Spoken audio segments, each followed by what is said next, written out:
Ankaka agreement imene munasainirana pakati pa MCP ndi UTM palibe amene amadziwa kuti muli chani menemo mungatiuze. Ayi msate kuti palibe amene amadziwa mwana kuti anthu kunjako chifukwa ine ya president timadziwa ndero mukale palibe malawi muno mkaka kuti kulimbirira amene ulipo mgwirizano mgwirizano lipo osainirana ndithu kapena wongokambirana pa komanso tilero kuti mgwirizano ndi zipani 9 totsi alliance ndi zipani 9 MCP UTM took the leading role then pali achina PP PPM mafunde ndi zipani zina zambiri 9 in total.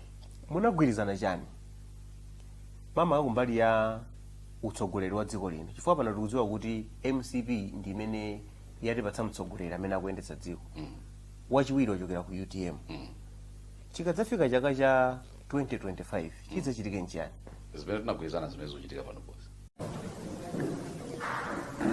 Chipani cha Malawi Congress Party chamva zomwe analankhula mtsogoleri wa chipani cha UTM Right Honorable Dr. Saulos Chilima lero lachisanu pa 1 July 2022 zokhudzana ndi mgwirizano umene MCP ndi zipani zina udalowa pa 19 March mchaka cha 2020 umene lidzauze mtundu wa Malawi.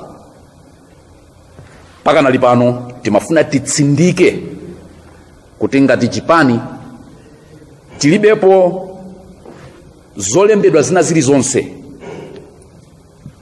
mgwirizano una uliwonse kapena mapepala ena aliwonse amene akukamba zokhudzana kugawana matemu au president pakati pa anthu awiriwa a president Dr. Lazarus Mkaka komanso achiwiri wawo Dr. Saulos Chilima.